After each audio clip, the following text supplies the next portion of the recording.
আসসালামু আলাইকুম। এটেন বাংলা সংবাদে সবাইকে স্বাগত জানাচ্ছি অনামিকা হাসান পুনম। বিএনপি মহাসচিব মির্জা ফখরুল ইসলাম আলমগীর বলেছেন, ঐক্যবদ্ধভাবে অপশক্তিকে রুখে দাঁড়ানোর সময় এসে গেছে। সোনারগাঁও হোটেলে নোয়াব আয়োজিত সংবাদ সম্মেলনে তিনি বলেন, আর প্রতিবাদ ও মানববন্ধন নয়, ষড়যন্ত্রকারীদের বিরুদ্ধে প্রতিরোধ গড়ে তুলতে হবে। এতে অংশ নিয়ে জাতীয় নাগরিক পার্টি এনসিপির আহ্বায়ক নাহিদ ইসলাম বলেন, প্রথম আলো ডেইলি স্টার কার্যালয়ে হামলায় সরকারের একটি অংশের ইন্ধন রয়েছে। তিনি বলেন, এই ঘটনায় রাজনীতিবিদদের কেউ কেউ জড়িত। এটা পরিকল্পিত হামলা। হামলাকারীরা জুলাই গণঅভ্যুত্থানের স্লোগান ব্যবহার করে মব করেছে। সকল গণতান্ত্রিকভাবে মানুষের এখন এক হওয়ার সময় এসে গেছে। আমরা যারা অন্ধকার থেকে আলোতে আসতে চাই, আমরা যারা আমাদের বাংলাদেশকে সত্যিকার অর্থেই একটা স্বাধীন সার্বভৌম গণতান্ত্রিক বাংলাদেশ হিসেবে দেখতে চাই, তাদের কাজকে শুধু সচেতন হলে চলবে না, রুখে দাঁড়াতে হবে। এখন রুখে দাঁড়ানোর সময় এসে গেছে। জাতীয় নির্বাচনের আগে যে কোনো মূল্যে আইন শৃঙ্খলা পরিস্থিতি স্বাভাবিক রাখার নির্দেশ দিয়েছেন প্রধান উপদেষ্টা ডক্টর মোহাম্মদ ইউনূস। গতরাতে রাষ্ট্র অতিথি ভবন যমুনায় দেশের সার্বিক আইন শৃঙ্খলা পরিস্থিতি পর্যালোচনায় অনুষ্ঠিত বৈঠকে তিনি ওসমান হাদি হত্যায় জড়িত এবং অন্যান্য বেআইনি কর্মকাণ্ডের সঙ্গে সম্পৃক্তদের দ্রুততার সঙ্গে গ্রেফতারের নির্দেশ দেন। বৈঠকে স্বরাষ্ট্র উপদেষ্টা জাহাঙ্গীর আলম চৌধুরী, জাতীয় নিরাপত্তা উপদেষ্টা ডক্টর খলিলুর রহমান সহ বিভিন্ন নিরাপত্তা ও আইন শৃঙ্খলা বাহিনীর শীর্ষস্থানীয় কর্মকর্তারা উপস্থিত ছিলেন। বৈঠকে বিএনপির ভারপ্রাপ্ত চেয়ারম্যান তারেক রহমানের দেশে প্রত্যাবর্তন, আসন্ন বড়দিন ও ইংরেজি নববর্ষ উদযাপন উপলক্ষে নিরাপত্তা সংক্রান্ত পদক্ষেপ সহ নানা বিষয়ে আলোচনা হয়।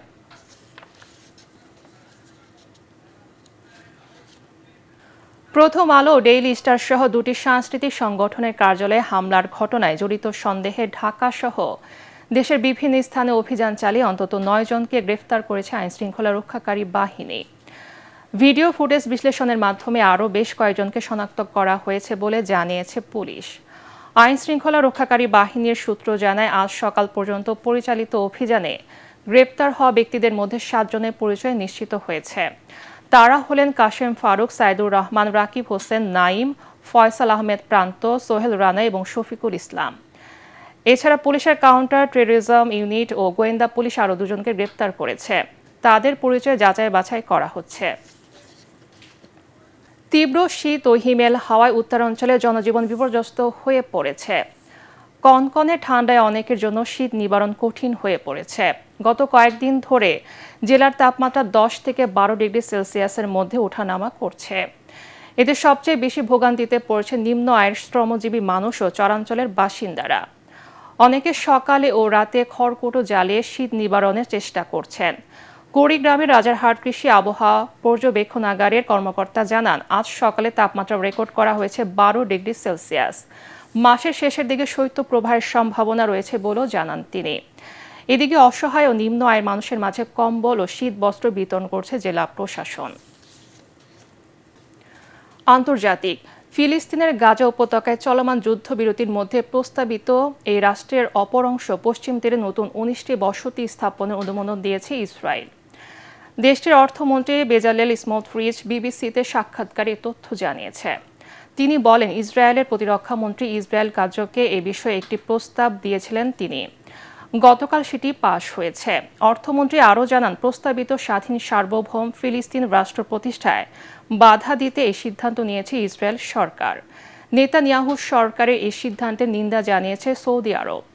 জাতিসংঘের মহাসচিব অ্যান্তনিও গুতেরেস এক বিবৃতিতে ইসরায়েলের এই সিদ্ধান্তের কঠোর সমালোচনা করেছেন। খেলার খবর। ৫১ মিনিট ১০ জন নিয়ে খেলেও দারুণ লড়াই করল ভিয়ারিয়াল, তবে পরাজয় এড়াতে পারল না। তাদেরকে ২-০ গোলে হারিয়ে রিয়াল মাদ্রিদের সঙ্গে পয়েন্টের ব্যবধান বাড়ালো বার্সেলোনা। প্রতিপক্ষের মাঠে খেলার ১২ মিনিটে পেনাল্টি গোলে হান্সি ফ্লিকের দলকে এগিয়ে দেন রাফিনহা। ১ গোলে এগিয়ে থেকে বিরতিতে যায় বার্সেলোনা।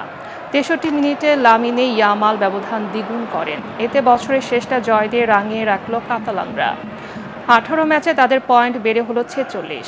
আগামী ৩ জানুয়ারি লা লিগায় এসপানিওলের বিপক্ষে ম্যাচ দিয়ে নতুন বছর শুরু করবে বার্সেলোনা। পরবর্তী সংবাদ দেখার আমন্ত্রণ জানিয়ে এখনকার মতো শেষ করছি।